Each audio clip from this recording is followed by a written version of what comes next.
I'm really happy that we've got Mary Lynn and Phil joining us next, because they actually, with the state, you have piloted this civic readiness. So we just got to hear about what this kind of looks like with that Use Tech for Good with really digital citizenship, but I'm still using that larger umbrella around Use Tech for Good with civic readiness. So we'll have Mary Lynn and Phil take it away. I have absolutely no idea how to follow that up. That was so exciting and inspiring to see. And I feel very insecure at the moment. So bear with me, everybody. But thank goodness my dear friend Phil is here too to back us up. But yeah, I'm Mary Lynn Buron. I'm an instructional support specialist for the Kenton School District for Social Studies. And I dabble my toes with some of the technology as well, but I leave all that good stuff up to Phil because he's great. We're happy to share out what we've been working on in Kenton for the New York State Enhanced Diploma Program, that Seal of Civic Readiness, because we were approved to pilot it in all 3 of our high schools. We have 2 high schools and an alternative high school, and all 3 were approved to pilot it this year. So we're going to go through some of the steps of our process of really how we started with it, and then how the work that Phil is doing in his capacity, and then the work that the Social Studies Department is doing to really bring this program full circle. Hey, Phil, want to add in, and I'll start sharing my screen? Sure. Much of this credit goes to Mary Lynn for sure. The getting this off the ground and having this program work really does take a lot of coordination, and Mary Lynn has really been at the forefront of this. So I am but a small piece of this. She is certainly the expert in this field and has really advocated for this program, including staffing changes and things like that are really necessary to get this rolling in a way that makes sense. Mary Lynn, beat me to sharing.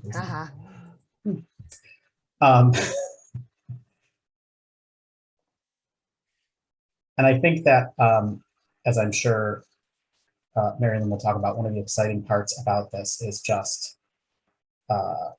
Mary Lynn and the Social Studies Department's philosophy around the seal and who should be eligible for the seal. So I think this is really exciting for us, and hopefully a good model and helpful to you guys. Please feel free to ask us questions, and we're going to answer them as best as we can.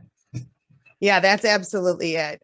It's really been a joy this year working with the other school districts in Western New York, and then across the state, and presenting at different conferences and sharing of ideas, just to kind of see how others are implementing this program.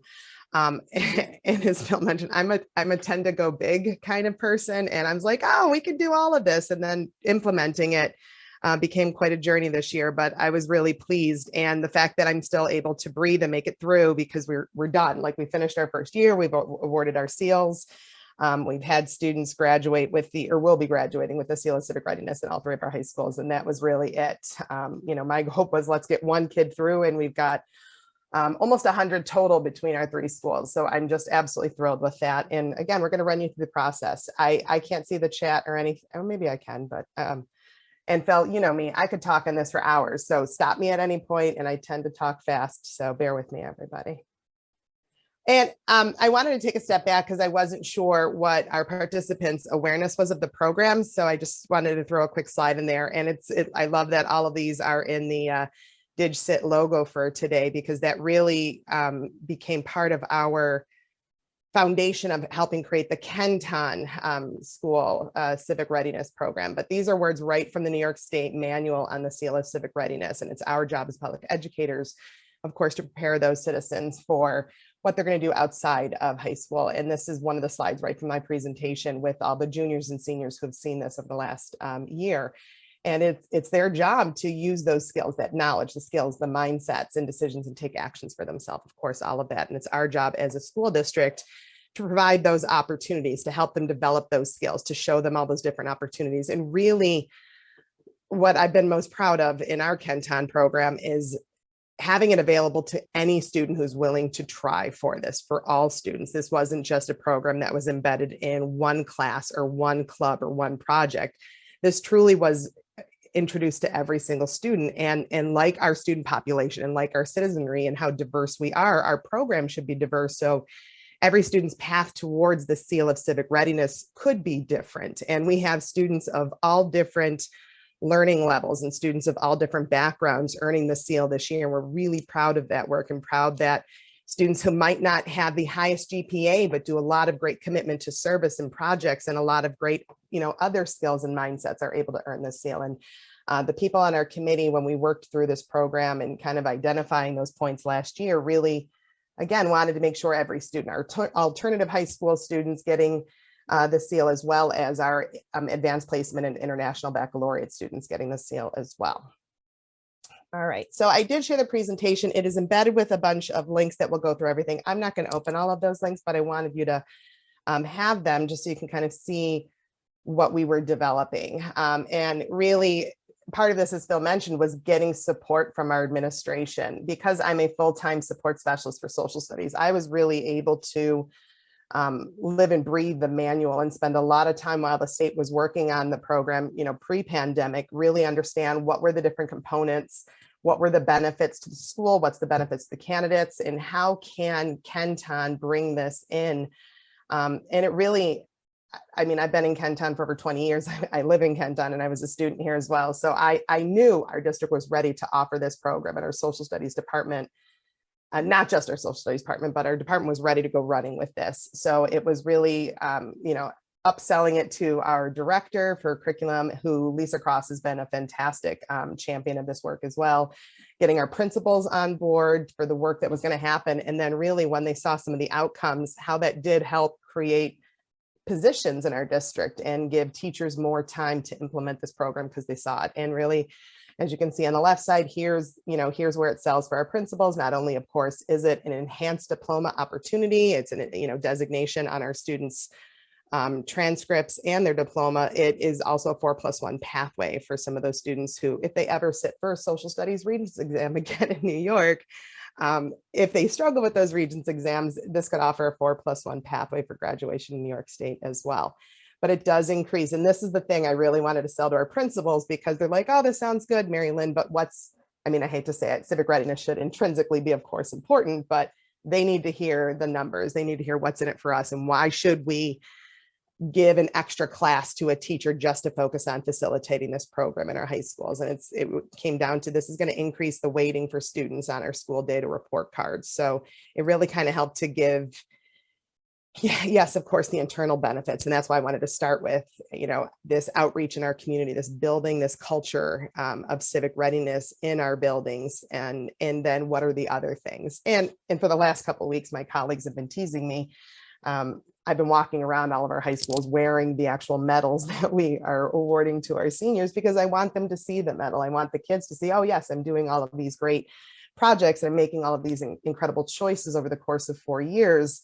What else do I get for these things? And they get all of those things you can see on the right-hand side there. And then, of course, a medal to wear at graduation, something to help them stand out and be proud of. And at our senior awards night at both of our high schools, we brought in outside legislators to come in and help share some of this and share the joy and acknowledge the children, the students, and acknowledge the families for the work that they're doing, and for the families to be proud. Phil and I are very lucky to be close friends and colleagues of New York State Assemblyman William Conrad from our district in Western New York, who was a 20-year social studies teacher at Kenmore West High School, and talk about taking that step from instructing and being in the classroom with students and then saying, okay, here's how I can step up and use my skills and get involved civically. So it's wonderful when we can bring Assemblyman Conrad and other, Erie County legislators like Lisa Shamira, who's an Erie County legislator, who again was a Kenton teacher and is now serving the county in a capacity, and acknowledge that with our students. And here are the steps you can take, and be involved. So that was kind of it. Well, that's kind of it to get started. Why should we do these things? And before I move on, it was the counseling department. It was like last year, this time, when we were approved for the pilot in both our high schools. And I'm presenting this program to the different counseling departments and administrators. It was our counseling department at Kenmore East High School that said, this really should be a whole building wide cultural event. Like, let's get all of our students beyond, ready for civic readiness. Let's, as I say to, and jokingly say to our students, please do this better than our current country. Please do this better. I on behalf of, my generation, older generations, please do this better than us. Please come out from high school ready to use your skills and your mindsets and have that civic discourse and share ideas with one another and move towards, bridging the divides that we have. So really taking that idea of those mindsets, the civic values that we want our students to have, and finding their path towards all that. Phil, I'm just going to keep going. Please jump in. You know me, I could, I talk know. for hours. I'm so proud of this, and I love this work so much. It's really, this has been that like shot in the arm, you need when you've just had a couple rough years from pandemic. And this is exactly what, I needed and our department needed. And it's really been fun seeing it through. You, if the passion isn't coming through, let me tell you, it definitely is. Mary Lynn, you catch her in the parking lot talking about the civic readiness. She could talk her ear off, and she's so very passionate about it. So it is really exciting. And I think that like one of the key points that I just finished my time as head of the Creativity Activity and Service Program Coordinator for our International Baccalaureate program at Kennewick High School. So I helped start it 10 years ago, and we're graduating our 10th year of kids next year, which is exciting. But this CAS program in IB is built similarly to this. So it's interesting to now see New York State saying, hey, we should probably give students credit for things that they do outside the classroom. And I think what's so important is that a lot of the things here that Mary Lynn's talking about are things that our students already do, right? Yes. It's also about recognizing great work that students already do in a way that we can actually show off what they're doing. Instead of it just being done in secret or in private, we can actually recognize the work that they do outside the classroom as well as inside the classroom. And I think that's important. We don't do that often enough. And so I think that this program is a great way to do that. Yes, exactly. And that's it. We just, there are so many choices, and that's coming up in a little bit, so I don't want to jump, but there's so many opportunities. And after reading the program, and really that's what it says up there on the screen, we spent some time truly diving into that New York State manual and what their expectations was, because we want our students to have civic mindsets and civic knowledge and participation and all that stuff. And New York State had to then come up with a way to quantify that program. Really, what does it look like? And how can a student prove that they're civic ready when they leave high school? And what are our schools doing to provide those opportunities inside the classroom, in clubs and extracurriculars, and as Phil mentioned, outside of the classroom as well, to demonstrate that they are civic ready to, go into their community and have that active role and participate in all levels, including, as Timmy said, eventually running for office someday. Like that's, let's get in there. Let's actually go in and start writing the laws. And fix these problems. And they have a point of view, and they have a passion and a drive. So let's fuel that passion while they're in high school and help them go beyond it. So we spent months really closely reading that civic readiness manual and identifying where in Kenton do we offer these opportunities already? Where are we lacking? Who outside of Kenton in our community offers some of these opportunities as well, so that we can capitalize on them? Because yes, there are some parts that all students have access to, and then it really spreads out so that students can choose their path to civic readiness and really think about what values and what skills they have and they want to hone, and where they can, and this is where it comes into like earning their credit, getting their points for the seal of civic readiness.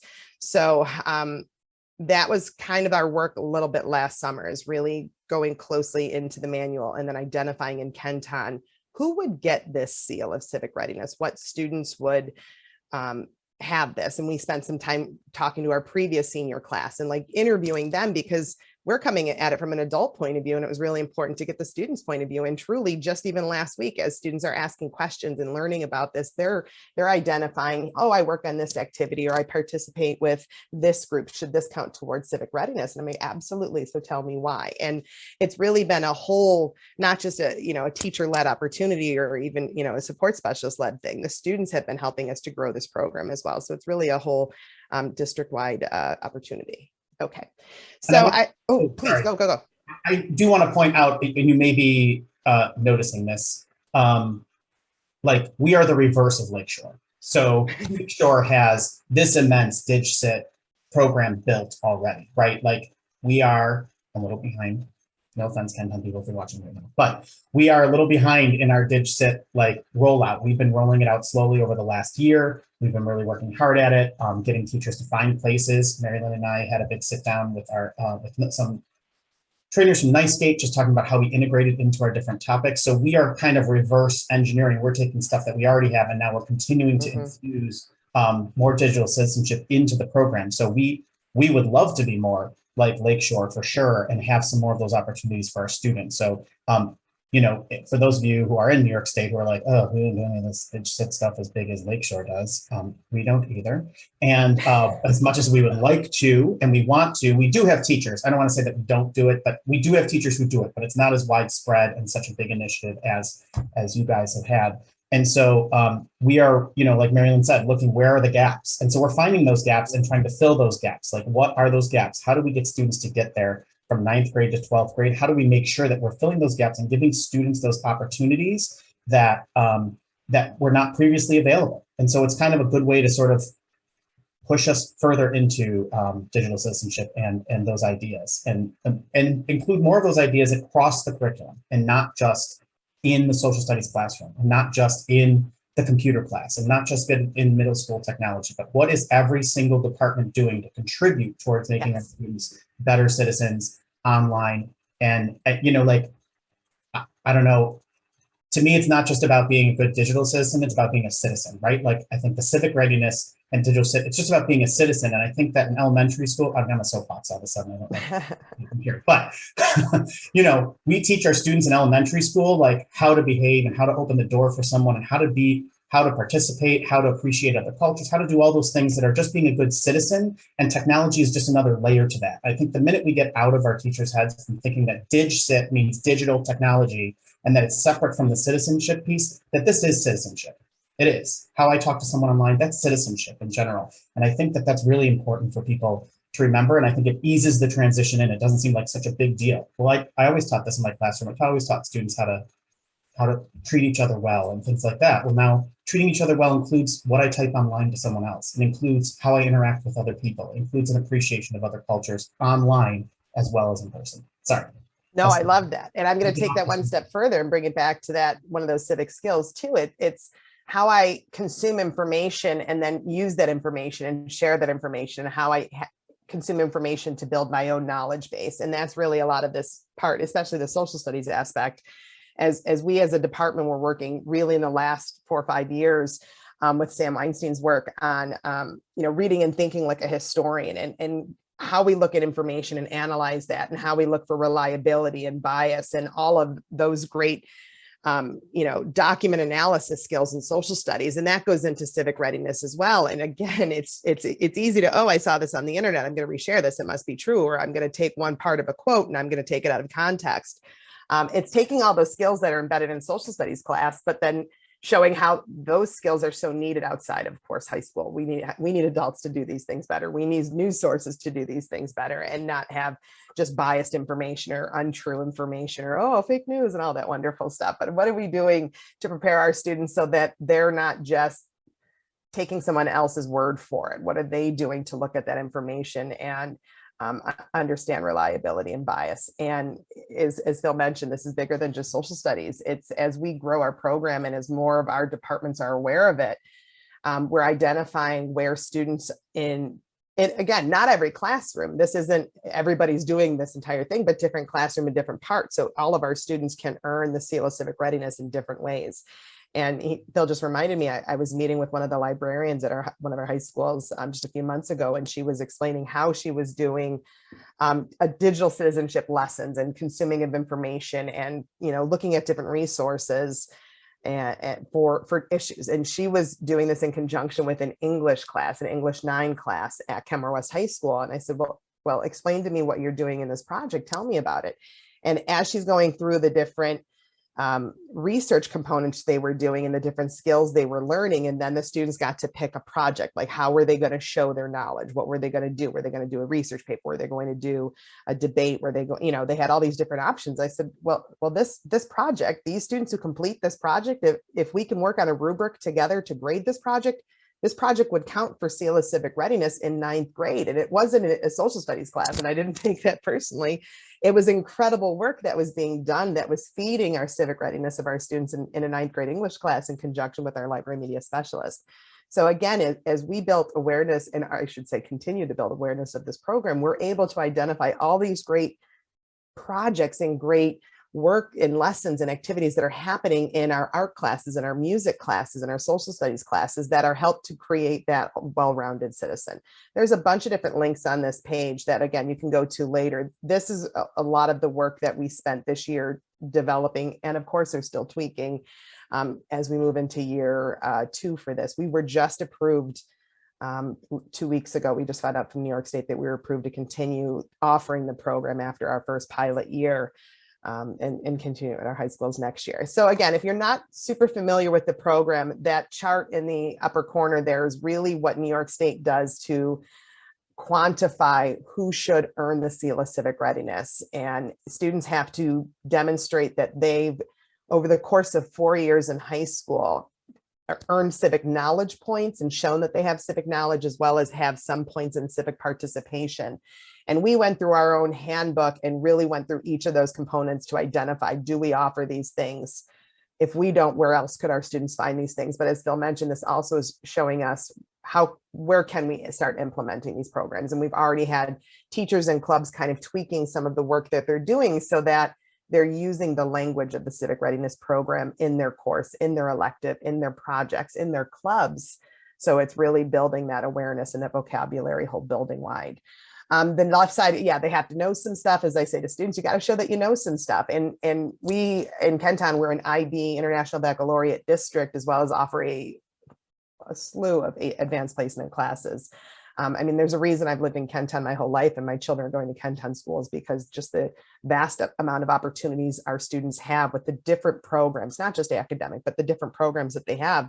It was a no-brainer that I was going to raise my own children in this school district because there's so many ways that students can show their accomplishments, and civic readiness was honestly not easy. It was a challenge, but we have so many things that kids can show that they're civic ready. So I was really excited about it. Anyway, the knowledge side, our AP and IB kids, they're going to get points up the wazoo here between, you know, going to their just social studies classes, passing eventually their Regents exams, and then the advanced placement courses that we offer in Kenton in the social studies department. So, but what I like about this, it's not just the program for our AP and our IB students. Yes, you have to have knowledge points, but you have to do some stuff. You have to participate. You have to show over the 4 years, how have you used those skills to have different experiences in service learning, in elective courses that you chose to take, and extracurricular opportunities, and even capstone projects.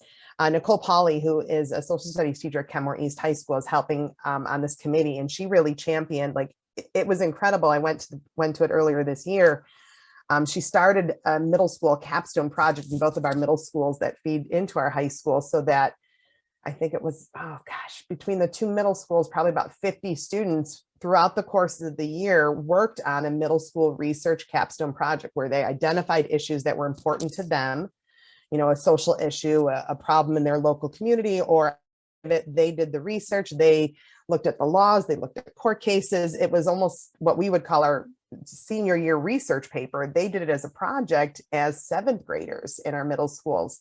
And then they learned how to impact those laws, and then they had to present their work. So we already have students this year who completed middle school capstone projects in both our middle schools and are earning points in 7th grade before they even enter our high schools. And I want, again, I could spend hours going through all of this because it's just such fun stuff. But before I leave this part too, that year one, it was not only creating all of it, and this is, thank goodness, where Phil and I are in the same office, and I'm able to turn around and go like, oh my gosh, are we able to do this? Can we do this? And it was working with Phil on creating an LMS course, or a course in our Canvas system, because this isn't just in one class, this is whole district, and we needed to find a way to collect all the evidence from students. So Phil, if you want to talk about that Canvas thing for a moment, and then I'll jump into the next slide after that. Sure. Do you want to let me share for just a hot second? Oh, I do. If I can figure out how to stop. Got it. Go. All right. Here we go. All right. So we use Canvas as our LMS. And this is the site that we created. I think that you're going to see that part of the challenge is, of course, always, like, because we're in New York State, paperwork. And so really keeping track of these students and how they do this. I think that we really don't have a good way to do this in terms of collecting portfolios from students and keeping them organized to make sure the kid doesn't lose the crap, not crap, but the work, you know what I'm saying? Like the actual stuff that you need to check at the end. making sure that they can keep track of those things. And so what Mary Lynn and I had worked on is, mainly Mary Lynn, but I'm there to help, this civic readiness class, basically. And what this is going to enable us to do is that for each graduating class, we can dump all the students from that graduating class into the Seal of Civic Readiness class that will live with them for 4 years. And so that we can collect artifacts from these students for all 4 years. And then at the end, be able to check it so that our teachers who have, the district has dedicated right now a 0.2, which is basically 1 period per day at each of the high schools for someone to keep track of this at the very end to make sure the student has completed all the work. Mary Lynn has created this great set of modules here where students can actually upload their artifacts as they work through the program. So as they're working through the program here, if they're putting something for 2A, they can actually go in here and upload. They can actually upload their work right here and keep it in their portfolio. And then whoever's in charge of the person in the building who's the key point person for the Seal of Civic Readiness can score that and award that student the number of points that they've earned based on that chart for the work that they've done. The great part about using Canvas, although I'm sure other LMSs work this way, is that it allows students to do multiple attempts. So that means if a student has multiple artifacts contributing to the same thing, they can upload as many of those artifacts as they want to because we have these open for multiple attempts. So it's like turning in an assignment multiple times. And then the person who's keeping track on the other end, the teacher who's keeping track or the counselor who's keeping track then can just update the number of points that the student has earned. So that way we can keep track of the point system in like the grade book that's in the LMS, but also keeping track of all of their work. And the cool part about it is at the end of the day, when the student goes to graduate, they can actually download all their work out of Canvas and hang on to it. And keep it as part of their portfolio, or they can even upload it to the portfolio and say, "Here, world, take a look at my, take a look at the work that I've accomplished." And so that's really great. But it's really hard to do that part of it, right? It's sort of like if any of you are familiar with the IB program, or even maybe NHS or anything like that, where you've got to keep track of students' artifacts. That's sometimes time-consuming and difficult. And so kudos to Mary Lynn and her team for advocating to get 0.2 in each building to help keep track of that, because it would be near impossible. On top of that, I also work on our SIS team too. And so what we've done here, and you can probably see this is a hot mess, but this is a fake example of a student. We've actually put the Seal of Civic Readiness, this is still a work in progress, but we've enabled in our academic plan in our student information system, we use Infinite Campus to actually help us keep track of whether the student has met the academic portion of the Seal of Civic Readiness. That way it's quickly easy to identify, oh yeah, this student's is green here. That means that they've met the requirements for the number of social studies courses, or they've met the number of readings exams at mastery. And so then, although our student information system doesn't do points, someone still has to manually do the points. This is at least a quick indicator of how close someone is, which is great. When a counselor's sitting down with a student, they can turn to the student and go, hey, do you know how close you are to the Seal of Civic Readiness? Like, this would be great. And I know you already do these things for community service. We've been working on your college application. Let's put this together. Let's make this happen. So I think the more awareness we bring to it and keeping that with the student record, the better off we are, certainly. I'm trying to think if there's anything else we should talk about with this. Well, no, and I think, Phil, thanks for sharing that too, because he knows, understands all that stuff way better than I do. Thank goodness we're together. We wanted to build a lot of this, even though there are teachers and counselors that are supporting the students. It's really very asynchronous. Once they see the program and they're enrolled in the online Canvas course, it's up to the students to demonstrate their civic awareness, their civic readiness. No, I'm not going to come collect the sheet from you, grade it and put it in myself. You have to upload the sheet. You have to communicate. We're not doing this as part of any one class. This is over the course of 4 years. And because we have those middle school projects, it's now really over the course of, for us, 6 years, 7th through 12th grade, that students can collect points and hold on to those points and carry them through with them all the way to graduation. Now, mind you, this year, we had to get this all up and running and then backtrack this with our current seniors. So that was the big push. And I'm thrilled with the numbers that we have, but by the time we had everything ready up and running and we're meeting with students and talking about the different pathways, it was already March, April of this year. So some seniors were like, yeah, I'm near graduation, or I'm ready to go to, take my AP exams, or I'm not ready for this just yet. So our other, of course, goal is to find ways to do this sooner with our students. As I just said, we met with our 7th graders. They're already starting it. I'm currently using time meeting with younger students, younger students in our high schools to get them ready for this. All right, are we back in there, Phil? Oh, Yeah, yeah, no, you're good. If you just want to go to the next one, we'll wrap up quickly because I can see our time. And this is where my passion went into it, is I wanted to make sure we had ways for all students to do this. And it's not just kids who join one club and they maybe do that capstone project. And that's great. We jumped forward and we jumped in and we said, we want opportunities at every single part of the civic readiness program for our students to earn points. And we're lucky that in the position that I have as a teacher on special assignment, I really did devote a lot of my time this year to helping to develop this program. It starts small and start this in a club and have your students, develop a capstone project. And that could be enough, because what I realized I forgot to mention in that charts, in the chart from New York State, students earn the seal of civic readiness when they can demonstrate and have evidence of 6 points total. And for me, I was like, it's only 6 points. It should be more, because there's just so many things students can get credit for civic readiness. So really, you can find the combination that starts and works well in your district. But for us, we really wanted to champion the fact that we have a beautiful amount of elective courses we offer, not just in social studies, but in every single department in our high schools. And as we met with each of those departments and talked about civic readiness and civic engagement and civic mindsets, we asked them to reflect on the elective courses they offer. Do you do projects? Do you do activities? Do you do units in your elective courses? I mean, I know the social studies ones, but I don't know the photography courses and how they teach point of view and accuracy. And I don't just mean the nuts and bolts of developing pictures, but really the authorship of the photographer and taking it and how they're sharing information. And I said, okay, great.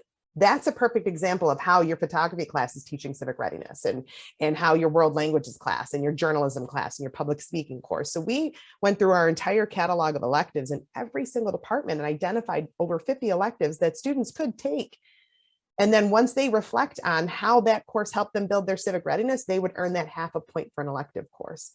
And we have students that take 5, 6, 7 different electives over the course of high school that count towards this. It was really great. And again, classes in our technology department, our art department, and then of course our different core area departments as well. And go ahead, go. We are running over time. So I'm going to. I feel the cane coming. It's coming. Yes. And the Oscar Orchestra is playing us off. Anyway, this is going to be this presentation is a great resource for you. So please look through it. You can see how we worked through this. You can see what is going on in the class of 2022 with Kenton.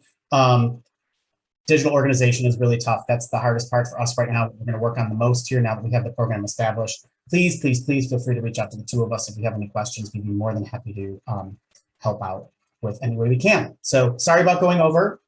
Listen, Phil and Mary Lynn, this was incredible. And I feel like it's like just continuing to add those layers, honestly, cool. And meeting people where they are, moving them forward. And I just wanted to make sure, because at the beginning of, I forgot to mention that, and not only is this a day of conversation, but this time next year, like, we're just kicking this work off, where that Use Tech for Good with the digital citizenship, with the civic readiness. But this time next year, our plan is to host a live student showcase so that we can showcase what are our young people doing? Like, what does this look like in communities, obviously in the state of New York, but look at all the international people that are joining us, today. So this could be in a lot of different areas.